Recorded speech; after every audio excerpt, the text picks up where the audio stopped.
Hey guys, I'm back once again, and this time I'm diving into the horror franchise that made it cool to survive a zombie apocalypse, but this time made for current hardware. I'm taking a look at Capcom's Resident Evil 3 Remake, available for the PS4, Xbox One, and PC, which is, as you guessed it, a remake of the original Resident Evil 3 Nemesis that was released 21 years ago, and after some missteps, it seems that Capcom has been hitting it out of the park with these releases, and after the success of Resident Evil 2 Remake, they're looking to streamline the story, as it can get a bit confusing with all the IP's many entries that are either a main title or a side story, but still important to the overall story and plot. In this adventure, we join Jill Valentine as she tries to track down those responsible for the mansion incident at Umbrella before shit hits the fan, and the events happen hours before and during the events of Resident Evil 2. I didn't play much Resident Evil as I was a kid at the time, and didn't like horror or bought my own games myself till I got older and started dabbling in the survival horror genre. But will this new streamlined remake of a classic hit the mark like its predecessor, or will it be the first dud in the Capcom renaissance?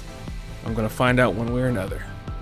The story starts out with Jill tracking down those responsible for the mansion incident and making them answer for their crimes. During the campaign, you'll find out from Jill's notes or files at the Umbrella that Jill always knew she was under surveillance no matter where she went, as she was getting ready to leave Raccoon City before the outbreak started. She gets a call from Brad to warn her of Nemesis, a mutant weapon designed to kill any survivors of stars from the incident so it couldn't be traced back to Umbrella. Since Chris isn't around, Nemesis has his sights on Jill and Brad. They run through the city streets to try and find a way out from the chaos, which was a helicopter extraction. Brad is bitten and tells Jill to leave him and escape. Jill makes it to the extraction point only for Nemesis to shoot down the helicopter with a missile, but instead of running, Jill faces it head on by ramming it off a roof with the car, and is only saved by her new partner, Carlos. Carlos is a part of an Umbrella extraction team which was sent in to help evacuate civilians and VIPs out of Raccoon City. Jill puts the blame for everything going wrong right now on him, but he doesn't know what she's talking about, but takes her to the shelter where they're planning on using the subway system for an extraction. Here we are greeted to Carlos' platoon leader, Mikhail. Jill volunteers to get the subway working so they can evacuate the civilians. She makes her way to the power station and runs into Nikolai, a member of Carlos' platoon who kills a member Jill was trying to treat, but Nikolai gives Jill some advice to prioritize her self-survival instead, because bleeding hearts only die in war. After fighting some freaking facehuggers and returning power back to the station, and runs into Nemesis a few times, she finally makes it back to the subway where they're getting ready to leave, but Jill finds out that Carlos isn't leaving with them. Mikhail tells her to not worry, as the train will be back to extract both of them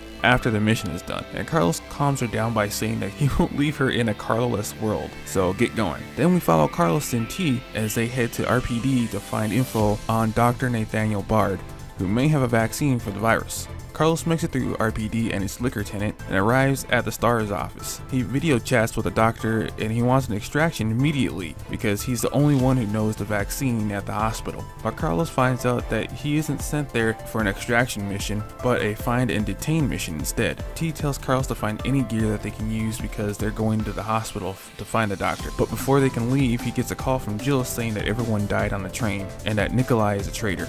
Carlos makes a detour to go find where Jill is. We go back in time 10 minutes to see how it all happened. The train was being attacked by Nemesis because Jill was on it. Mikhail tells Jill to run as it's too late to save the others that just died. Nemesis tries to kill him as Jill tries to get to the next coach, but Nikolai betrays the both of them, saying it's not after him. And Mikhail detonates a bomb in front of the monster, and what's left of the train crashes, and Jill is the only survivor. Jill battles a heavily mutated Nemesis at the clock tower, and she wins only for Nemesis to infect her with the T-virus at the end of it all.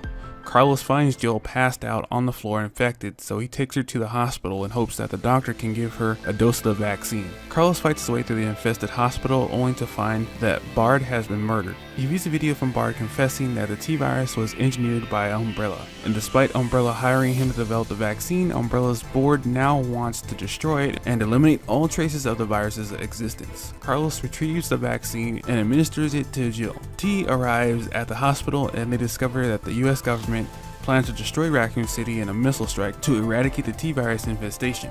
Carlos travels to the Nest 2 lab underneath the hospital to find more vaccines, while T tries to contact whoever he can to try and stop the missile strike. Jill wakes up from her nap the date of the missile strike, October 1st, and chases after Carlos to Nest 2. She encounters Nikolai, who is revealed to be a supervisor hired by an unknown contractor to sabotage Umbrella's efforts to hide their involvement and observe and collect data from attacks of several bioweapons, including Nemesis. Later, Nemesis kills T and continues to pursue Jill throughout the lab. Jill manages to create a vaccine, but an encounter with Nemesis prompts Nikolai to retrieve it for himself as he leaves her to fight the monster. Jill gets help from Carlos to destroy Nemesis in a vat of solution designed to dispose of any biological waste. The G-virus strains in Nemesis activate, further mutating it into a giant mass of flesh with tentacles to kill her. Jill uses a prototype railgun to finally finish Nemesis off for good.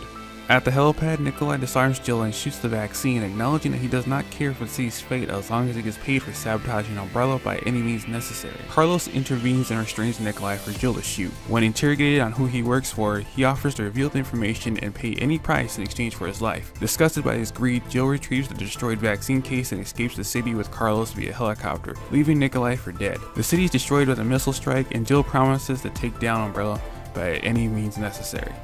Things this time around have changed a little bit, with gameplay as Jill has access to the combat dodge when activated by pressing the dodge button will let Jill escape an attack by an enemy including bosses, and she'll enter a bullet time that allows her to get off some extra shots in. Unfortunately for classic fans, much of the puzzles have been removed in favor of streamlined action story narrative, so you won't be scratching your head much if you don't count safe and lockers as puzzles.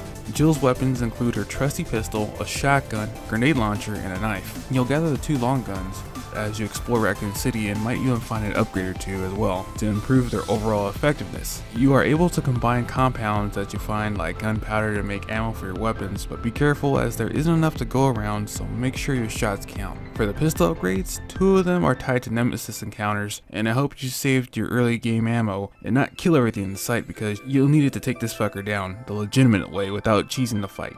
If you just want the upgrades and be on your merry way, then during my runs I found exploring enough, and if you backtrack a bit before the fights, you'll find about 3 to 4 grenades for Jill to use. Save 2 of them because Nemesis can be downed with a single grenade, so enjoy your extended clip and suppressor.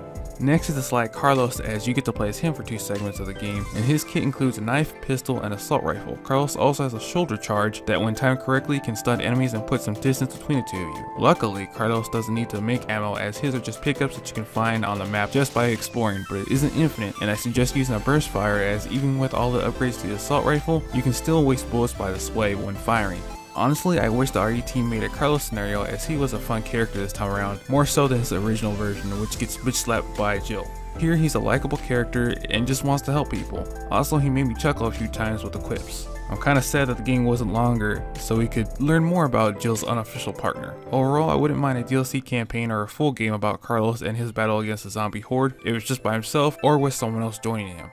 At the end of this, RE3 is a good game overall, but does have some negatives like length. I know the originals weren't long either, but a blind playthrough that I did on standard was just under 6 hours, and I did another run and managed to shave off another hour. So if you want something to play and this looks like a game for you, wait till a sale because you might not get the bang for your buck. I got the PC version with 25% off, so I didn't feel too bad about it. Another is, I guess, it doesn't offer choices like to hide or fight Nemesis that affect the overall story as it's the same ending, but for a game that's been in development around the same time as RE2, it's a pretty well made game if you can get past how short it actually is.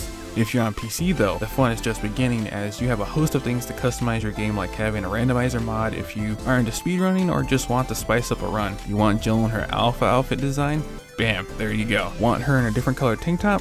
We got you covered. Want to play as Jill in a bikini fighting Ultron? We got that too if that's what you want. Honestly, this was the real fun part about the review, to see how many things people put into this game unofficially.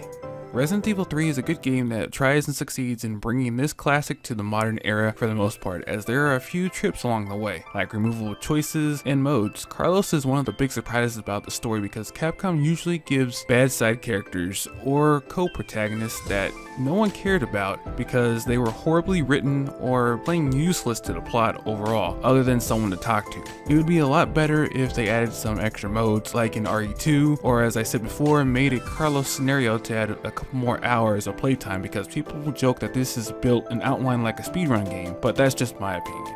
this is really short for the price it's going for, so wait for a sale and you'll have some fun killing zombies. And I think this should be it. I hope you guys stay safe out there, and I'll see you guys next time. Finally! Spring is here and we can get out of that cave and get some training in. So, who wants to spar for a few rounds?